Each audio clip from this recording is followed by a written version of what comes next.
Hello anime lovers, কেমন আছো তোমরা? আশা করি সকলেই অনেক অনেক বেশি ভালো আছো। তোমরা দেখছো ওটাকু বাংলা, আর আমি আছি তোমাদের হোস্ট ইয়াসিন তোমাদের সাথে।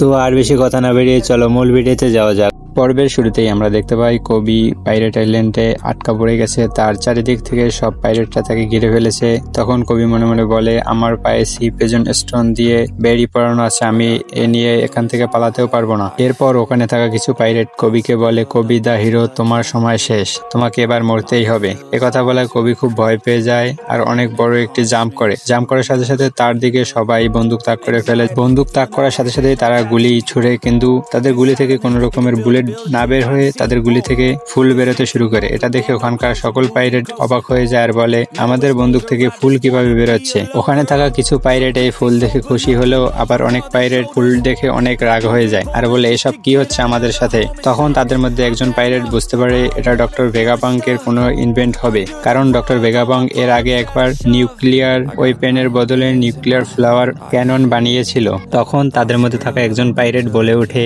আমরা কবিকে বাদ দিয়ে এই সকল ফুল বিক্রি করে এর থেকে অনেক বেশি টাকা ইনকাম করব। তখন তার বন্ধু তাকে খেপায় আর তাকে পাগল বলে। এরপর আমরা দেখতে পাই ওখানে একটা মেয়ে আসে। মেয়েটি এসে কবিকে বলে, কবি সান, আপনি কোনো চিন্তা করবেন না, আমরা আপনাকে বাঁচাতে চলে এসেছি। তখন আমরা দেখতে পাই মেয়েটির নাম কানামতো হিবাউরি। মেয়েটি নেভি হেডকোয়ার্টারের একজন কমান্ডার থাকে। মেয়েটিকে দেখার পর কবি খুব অবাক হয়ে যায় আর কবি বলে, তুমি এখানে কিভাবে আসলে? তখন মেয়েটি বলে, আমি সকল এনিমির গানকে ফুলে কনভার্ট করে দিয়েছি, এখন আপনি চাইলে এখান থেকে পালাতে পারেন। মেয়েটি আরো বলে, কবি সান, আপনার যদি খিদে পেয়ে থাকে তাহলে আমি অনেক খাবার নিয়ে এসেছি, আপনি খেতে পারেন। এই কথা বলে মেয়েটি খুব লজ্জা পেতে শুরু করে। এসব দেখার পর আমরা এটুকু তো বুঝতেই পারি মেয়েটি কবিকে মনে মনে খুব পছন্দ করে। এরপর সিন শিফট হয় এবং আমরা দেখতে পারি একজন নেভি অ্যাডমিরাল ওখানে বসে ট্রান্সপন্ডাল স্নেল দিয়ে কথা বলছিল, তোমরা কি কাজ শেষ করে ফেলেছো? তখন স্নেলের ওপার থেকে জবাব আসে, হ্যাঁ, আমরা কাজ কমপ্লিট করে ফেলেছি। এরপর আমরা এই অ্যাডমিরালের ফুল পরিচয় দেখতে পারি,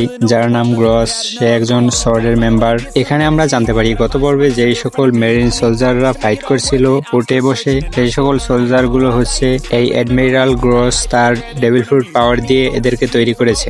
আর আমরা তখন দেখতে পারি ওই সকল মেরিনরা খুব ভালো মতো ফাইট করছিল আর ওখানে থাকা বাকি যেসব পাইরেট ছিল তারা এখানে ওখানে ভাগতে শুরু করে। আর তখন ওই অ্যাডমিরাল বলে, আমার এই সব পপেট থেকে তোমরা কেউ পালাতে পারবে না। তখন ওখানে থাকা একটি লোক খেয়াল করে সকল বিল্ডিং চারিদিক থেকে তাদেরকে ঘিরে ফেলছে আর বলে, এই কারণে আমরা এখান থেকে পালাতে পারছি না। এরপর আমরা দেখতে পারি এই সকল কাজকর্ম করছিল কুজাকু তার ডেভিল ফ্রুট পাওয়ার দিয়ে। কুজাকু ওখানে থাকা সকল পাইরেটদেরকে বলে, তোমরা কখনোই আমার এই দেয়াল থেকে পালাতে পারবে না। এর সাথে সাথে সিন শিফট হয় এবং আমরা দেখতে পারি তাসাই গার্পকে রিপোর্ট করছিল, আমরা পুরোপুরি ভাবে হামলার জন্য প্রস্তুত। তখন অ্যাডমিরাল বলে, স্যার, আপনারা আইল্যান্ডের একদম মিডলে এসে পড়ুন। তখন একথা শুনে গার্প খুব খুশি হয়ে যায় এবং পাগলের মতো ব্যবহার করতে শুরু করে। তখন গার্প পানির ভিতরে একটি ঘুষি মারে। তার ঘুষির পাওয়ার এতই বেশি ছিল যে তাদের শিপ সহ আকাশে উড়ে যায় আর আইল্যান্ডের দিকে আসতে শুরু করে। এরপর আমরা দেখতে পাই হিবাউরি একটি রশি দিয়ে কবিকে উপরে আসার জন্য বলে। কবি তখন মাথা ঝুঁকিয়ে তাকে ধন্যবাদ জানায়। তখন হিবাউরি বলে, আপনাকে এভাবে বলার দরকার নেই। তখন আমরা দেখতে পাই কবি চারিপাশের শোরগোল দেখছিল। এর কিছুক্ষণ পর কবি আকাশের দিকে তাকিয়ে দেখে ভাইস অ্যাডমিরাল গার্পের শিপ। এটা দেখে কবি খুব অবাক হয়ে যায় আর বলে, এটা কিভাবে সম্ভব? তখন ওখানে থাকা সকল পাইরেটরাও খুব অবাক হয় আর বলে, নেভির শিপ কিভাবে আকাশে উঠছে? এরপর আমরা দেখতে পাই ব্ল্যাক বিয়ার কমান্ডার শিরু আর বাস্কা শটকে। এরা দুজন এসব ঘটনা দেখে মুস্কি মুস্কি হাসছিল। তখন ওখানে থাকা একটা পাইরেট বলে, ওই শিপটা তো আমাদের দিকেই ধেয়ে আসছে।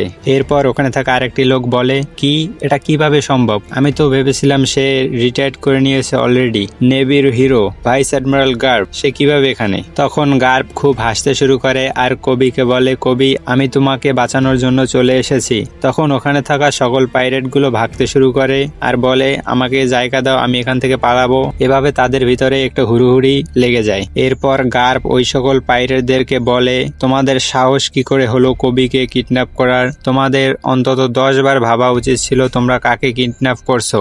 এই কথা বলে গার্প অ্যাটাকের জন্য প্রস্তুত হতে থাকে। আমরা দেখতে পারি গার্প তখন তার কাঙ্কার হাকি ইউজ করতে করতে আইল্যান্ডের দিকে ধেয়ে আসছিল অ্যাটাক করার জন্য। এইসব ঘটনা কবি দেখার পর কবি বলে, ভাইস অ্যাডমিরাল গার্প এখানে কিসের জন্য এসেছে? আমি ততটা শক্তিশালীও না। এরপর আমরা দেখতে পাই গার্প বলে, তোমরা আমার সব থেকে প্রিয় স্টুডেন্টকে কিডন্যাপ করেছো।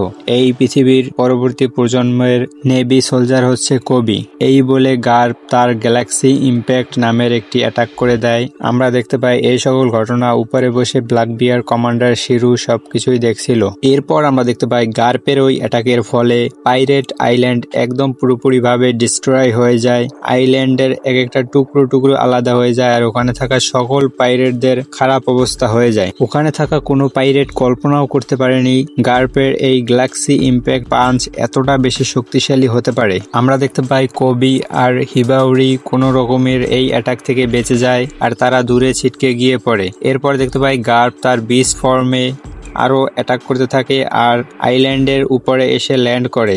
এরপর সিন শিফট এবং আমরা দেখতে পারি গার্পের শিফট আকাশে উড়ছিল আর ওখানে থাকা তাসাই আর বাকি ক্রু মেম্বাররা যে যে জিনিসপত্র পাচ্ছে সেটা ধরে শিপের সাথে থাকার চেষ্টা করছে। এখানে আমরা দেখতে পাই ব্ল্যাক বিয়ার পাইরেটের ক্রুমেটরা অলরেডি ডিফিট হয়ে গেছে, কিছু কিছু বেঁচে আছে। ঠিক তখন ওই সকল পাইরেটরা বলতে থাকে আমরা যদি এখানে থাকি আমরা সবাই মারা পড়বো আর বলে ভাইস অ্যাডমিরাল গার্প এখানে কিসের জন্য এসেছে। তখন আমরা দেখতে পাই ওখানে থাকা অ্যাডমিরাল গ্রস তার ডেভিল ফ্রুট পাওয়ার দিয়ে ভাইস অ্যাডমিরাল গার্পের শিপটাকে বাঁচিয়ে নেয়। তখন কবি বলে ভাইস অ্যাডমিরাল গার্প একটা মাত্র অ্যাটাক করায় এখানে থাকা সকল পাইরেটের অবস্থা খারাপ হয়ে গেছে। তখন হিবাউরি বলে স্যার আপনি ক্রেজি অ্যাটাক করেছেন। ওখানে বেঁচে যাওয়া পাইরেটরা বলছিল এই বুদ্ধা পাগল এখানে কিসের জন্য আসছে। ওই পাইরেটটি আরো বলে এর জন্য আমি ওকে শাস্তি দিয়েই ছাড়বো। এ কথা বলার সাথে সাথে ওখানে মারিন সদস্যরা এসে পড়ে আর এসে সকল পাইরেটদেরকে গান পয়েন্টে নিয়ে নেয় আর বলে কোনো পাইরেট জায়গা থেকে নড়াচড়া করবে না, জায়গা থেকে কেউ নড়াচড়া করলে তাদের অনেক বড় ক্ষতি হয়ে যাবে। গার্প তখন বলে আমি এ অ্যাটাক করে শান্তি পাইনি মোটেও। তখন ওখানে থাকা ডিফিট না হওয়া দুটো পাইরেট গার্পকে বলে তুমি আর কত বড় হামলা করতে চাও, এই হামলায় আমরা অনেক বেশি ক্ষতিগ্রস্ত হয়েছি। ওই পাইরেট দুটো আরো বলে আমরা আর ক্ষতিগ্রস্ত হতে চাই না। এরপর কবি বলে ভাইস অ্যাডমিরাল গার্প। একথা শোনার পর গার্প কবির দিকে তাকায় আর কবিকে বলে কবি তুমি ঠিক আছো, তোমার কিছু হয়নি তো? তখন কবি বলে হ্যাঁ স্যার আমি একদম ঠিক আছি। এরপর আমরা দেখতে পাই নেক্সিনবার এলমোকে, যে এইসব দেখে কাঁদতে কাঁদতে কবিকে বলে বোকা কবি তুমি ঠিক আছো তো? তোমাকে না দেখে আমার খুব টেনশন হচ্ছিল, তোমাকে দেখতে পেয়ে আমার খুব ভালো লাগছে। এরপর তাসাইও কবিকে জিজ্ঞেস করে কবি তুমি ঠিক আছো তো? কবিকে ঠিক দেখে তাসাইও খুব খুশি হয়। এরপর গার্প ওখানে থাকা সকল নেভি সদস্যকে বলে তোমরা খুব ভালো কাজ করেছো। এরপর ওখানে থাকা আরেকজন অ্যাডমিরাল গার্স মনে মনে বলে গার্প স্যার এই কবিকে নেভির ফিউচার বলেছে, আমি এই কবিকে হারিয়েই ছাড়বো। আমরা দেখতে পাই একথা কুজাকু শুনে ফেলে আর কুজাকু বলে এ কাজ তোমাকে গোপনে করতে হবে বোকা।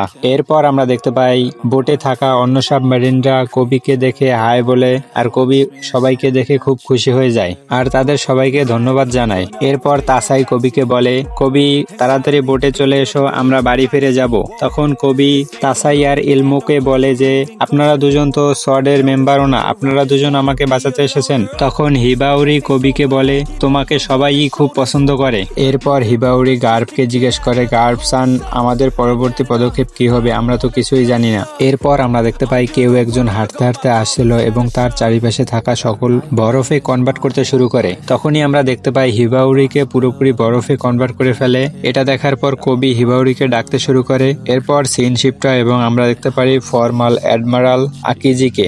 আকিজি এসে বলে বোকার দল তোমাদের কি মনে হয় তোমরা এখানে এত বড় কাণ্ড ঘটিয়েছো, এরপর তোমরা এখান থেকে জীবিত বের হতে পারবে? এরপর কবি আকিজিকে দেখতে পেয়ে বলে আকিজি স্যার আপনি এখানে কি করছেন আর আপনি হিবাউরির সাথে কি করেছেন? এইসব কথা কবি জিজ্ঞেস করছিল। ওখানে থাকা সকল পাইরেটরা যখন আকিজিকে দেখে আর দেখে খুব খুশি হয়ে যায় এবং ক্যাপ্টেন আকিজি বলে তারা আকিজিকে চিয়ার আপ করছিল। তখন কবি আকিজিকে বলে স্যার আমাদেরকে বাঁচিয়ে নিন। তখন গার্প বলে এ আমাদের কোনো হেল্পই করবে না। তখন আকিজি কবিকে বলে তুমি আমাকে বিপদে ফেলো না কবি, আমি তোমাকে এখান থেকে পালাতে দিতে পারি না যেহেতু এই আইল্যান্ডে ব্ল্যাক বিয়ার এখানে নেই। এরপর আকিজি পাইরেট কিভাবে হলো এই সম্পর্কে বলতে থাকে গার্প ও কবিকে।